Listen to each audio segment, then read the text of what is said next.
चरितं देवदेवस्य महादेवस्य पावनम् अपारं परमोदारं चतुर्वर्गस्य साधनम्।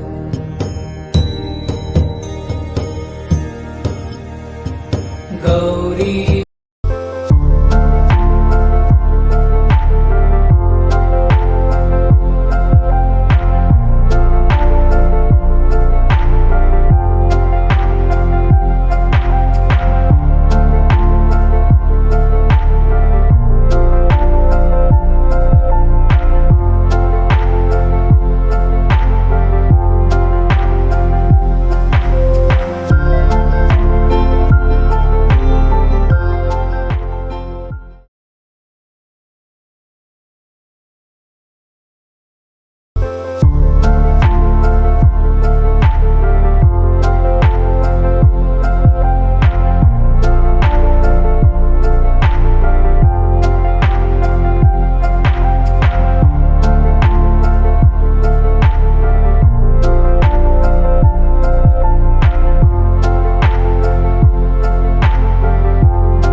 नमस्कार, मैं हूं ज्योति प्रकाश रंगा और आप देखना शुरू कर चुके हैं RM न्यूज़ बीकानेर।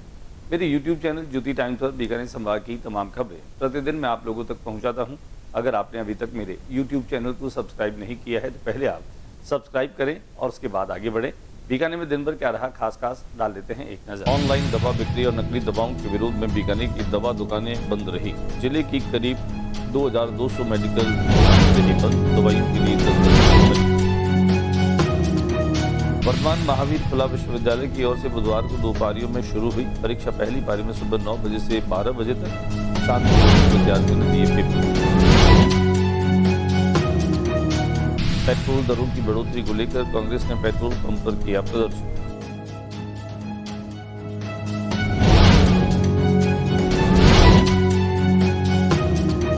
बीकानेर नगर निगम द्वारा शहर में लगातार बढ़ रही भीषण गर्मी और हीट वेव को देखते हुए सड़कों पर किया पानी का छिड़काव। करनसर क्षेत्र में लगातार गहराते बिजली पेयजल संकट को लेकर बुधवार को कांग्रेस कार्यकर्ताओं ने उपखंड मुख्यालय पर किया जोरदार प्रदर्शन।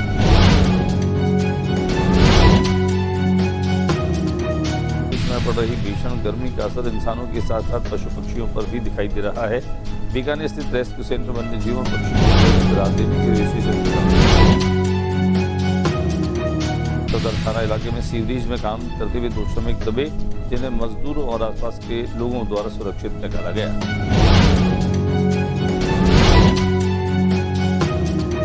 भीषण गर्मी में बीकानेर की ट्रैफिक व्यवस्था चरमराई। रानी बाजार मेडिकल कॉलेज रोड पर लंबा जाम।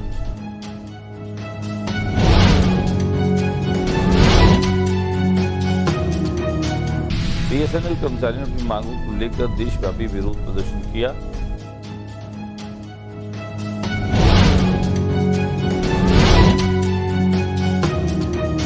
अग्रवाल समाज चेतना समिति का चल रहा है समर कैंप, बच्चे सीख रहे हैं अलग अलग।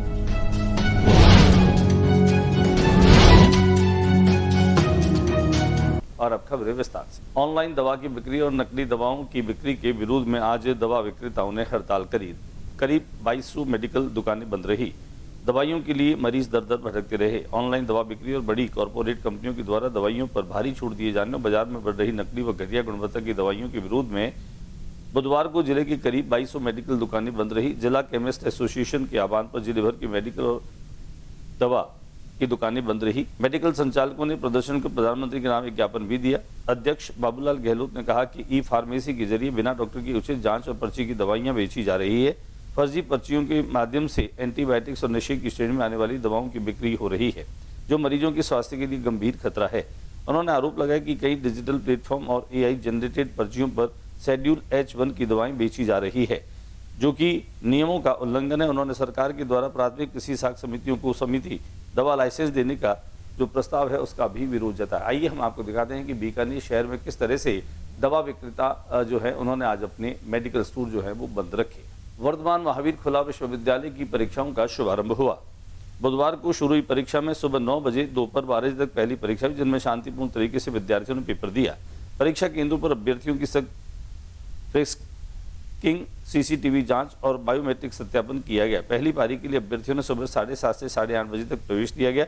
परीक्षा केंद्रों के बाहर पुलिस का जाब्ता रहा। परीक्षा के लिए समन्वयक डॉक्टर राजेंद्र पुरोहित ने बताया कि दोनों पारियों में 25,182 विद्यार्थी पंजीकृत है। 86 परीक्षा केंद्रों पर 2 पारियों में आयोजित हो रही है। पहली पारी में 12,591 में से 10,311 अभ्यर्थी ही परीक्षा देने पहुंचे। परीक्षा केंद्रों के बाहर अभिभावकों की भीड़ भी देखी गई। वहीं दूसरी पारी में दोपहर 2:30 बजे से शाम 5 बजे तक आयोजित होगी। दूसरी पारी के लिए दोपहर 1 से 2 बजे तक प्रवेश मिलेगा।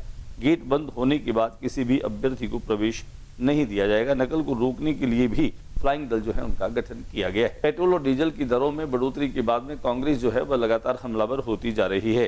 पिछले सप्ताह पेट्रोल डीजल के दामों में बढ़ाने के बाद कांग्रेस जो है वो विरोध में उतर आई है। उन्होंने अनूठा प्रदर्शन किया। कांग्रेस जिन्होंने बिना पेट्रोल के वाहन अम्बेडकर सर्किल से लेकर पेट्रोल पंप तक पैदल लेकर गए, उसका चक्कर निकालकर वापस घरों की ओर रुख किया। इस दौरान कांग्रेस जिन्होंने केंद्र सरकार के खिलाफ जमकर नारेबाजी की, साथ ही अम्बेडकर मूर्ति के सामने खड़े होकर उनसे मोदी सरकार को सद्बुद्धि देने की प्रार्थना भी की। वरिष्ठ नेता सलीम भाटी ने कहा कि ज्ञापन इसलिए नहीं दे रहे क्योंकि सरकार में सुनवाई नाम की कोई चीज नहीं है। उन्होंने कहा कि पिछले 1 सप्ताह में 2 बार पेट्रोल पदार्थों के दामों में बढ़ोतरी की गई। इससे महंगाई का बोझ लगातार आम लोगों के कंधों पर पड़ रहा है। लगातार भीषण गर्मी पड़ रही है और प्रचंड गर्मी के इस प्रकोप से बचाने के लिए निगम के द्वारा लगातार सड़कों पर जल का छिड़काव किया जा रहा है। निगम प्रशासन के निर्देश पर शहर के प्रमुख मार्गों, भीड़ भाड़ वाले क्षेत्रों में फायर ब्रिगेड एवं टैंकरों के माध्यम से पानी का छिड़काव हो रहा है।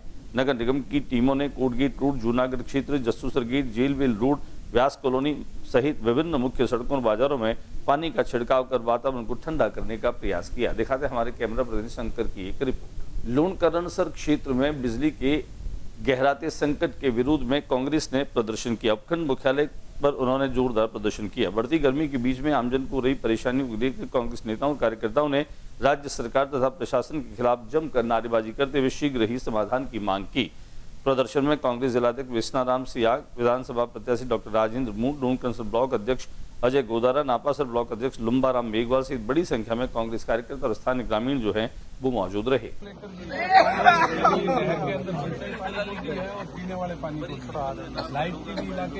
प्रदेश में पड़ रही भीषण गर्मी का प्रकोप आमजन पर नहीं बल्कि पशु पक्षियों पर भी साफ तौर पर दिखाई दे रहा है। ऐसे में बीकानेर स्थित रेस्क्यू सेंटर में वन्य जीवों और पक्षियों को गर्मी से राहत देने के लिए विशेष इंतजाम किए गए हैं। रेस्क्यू सेंटर की वन रक्षक सुखविंदर मेहरा ने जानकारी देते हुए बताया कि लगातार बढ़ते तापमान और लू के प्रकोप को देखते हुए सेंटर में रह रहे पशु पक्षियों की सुरक्षा और देखभाल के लिए व्यापक व्यवस्थाएं की गई है। सेंटर में कूलर लगाए गए हैं ताकि वातावरण ठंडा बना रहे। इसके साथ ही जालियों पर टाट पट्टियां लगाई गई है जिन पर नियमित रूप से पानी का छिड़काव किया जा रहा है जिससे ठंडी हवा अंदर पहुंच सके। उन्होंने कहा कि भीषण गर्मी में पक्षियों और वन्य जीवों को डिहाइड्रेशन और हीट स्ट्रोक का खतरा बढ़ जाता है। इसे ध्यान में रखते हुए पानी की पर्याप्त व्यवस्था की गई है तथा समय समय पर पानी का छिड़काव कर तापमान को नियंत्रित करने का प्रयास भी किया जा रहा है। पक्षियों को गर्मी से राहत पाने के लिए चारों तरफ से बोरियों के बेलदार लगाए हुए हैं और पानी का छिड़काव कर रहे हैं और ग्रीन नेट लगाई हुई हैं और कूलर चल रहे हैं ताकि ये गर्मी में, भीषण गर्मी में आराम महसूस कर सके। कितनी गर्मी हो रही है? टेम्परेचर लगभग 46-47 से लगभग चला जाता है। तो गर्मी तो बहुत हो रही है। बहुत बचाव करने में दिक्कत हो रही है। दिक्कत कर रहे हैं और हमारी तरफ से जो भी प्रयास। बीकानेर के सदर थाना क्षेत्र में आज सीवरेज का काम करते 2 श्रमिक जो हैं वो दब गए, जिन्हें आसपास के लोगों ने सुरक्षित तरीके से निकाल लिया। एम्बुलेंस के माध्यम से पीबीएम अस्पताल में भर्ती करवाया गया। जानकारी मिली कि पुरानी गिनानी क्षेत्र में सीवरेज का काम चल रहा था। शाम को यह हादसा हो गया। इस हादसे में प्रदीप और कौशल नाम के 2 श्रमिक मिट्टी में दब गए। जबकि जानकारी साथी श्रमिकों को मिली तो अफरा तफरी मच गई और मोहल्ले में भीड़ जमा हो गई। बाद में मशक्कत के बाद दोनों मजदूरों को सुरक्षित रूप से निकाल लिया गया।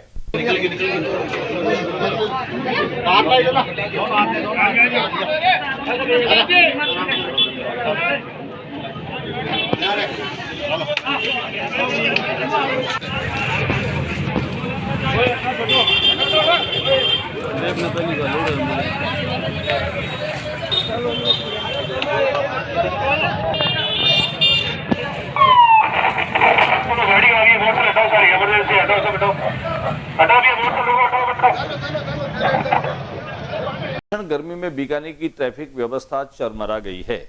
रानी बाजार और मेडिकल कॉलेज रोड पर लंबा जाम। बीकानेर शहर के बुधवार को भीषण गर्मी के बीच रानी बाजार चौराहा, medical college road, Ambedkar circle और ओवरब्रिज क्षेत्र में लंबा ट्रैफिक जाम देखने को मिला। दोपहर के समय तेज धूप और गर्म हवाओं के बीच सड़कों पर वाहनों की लंबी कतारें लग गई, जिससे आमजन को भारी परेशानी का सामना करना पड़ा। रानी बाजार पुल, मेडिकल कॉलेज रोड पर यातायात धीमा पड़ने से बाइक चालक, कार सवार और राहगीर काफी देर तक जाम में फंसे रहे।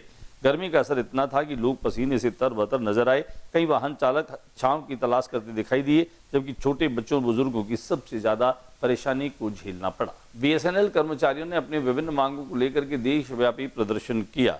बीएसएनएल प्रबंधन और दूरसंचार विभाग के द्वारा जनवरी 2026 से लंबित औद्योगिक महंगाई भत्ते के अरियर का भुगतान न करने के विरोध में देश भर में बीएसएनएल कर्मचारी संघों द्वारा देशव्यापी प्रदर्शन किए जा रहे हैं। इस कड़ी में बीकानेर में भी बीएसएनएल यू की ओर से महाप्रबंधक कार्यालय के सामने प्रदर्शन किया गया। बीएसएनएल को सेवारत और सेवारत कर्मचारियों को जानबूझ के दुखी करना चाहते हो। जब बीएसएनएल और डीओटी से रिटायर कर्मचारी केंद्र सरकार के कर्मचारी है, उनको पेंशन केंद्र सरकार दे रही है, तो फिर बीएसएनएल मुर्दाबाद मुर्दाबाद मुर्दाबाद के अंदर बीच में ये बात करने की आवश्यकता क्या होगी कि फंड कहाँ से आएगा। आपने अफोर्डेबिलिटी की एक क्लोज लगाकर केंद्र सरकार के बीएसएनएल से रिटायर कर्मचारियों को पेंशन संशोधन करने में, तीसरा वेतनमान देने में तकलीफ हो रही है।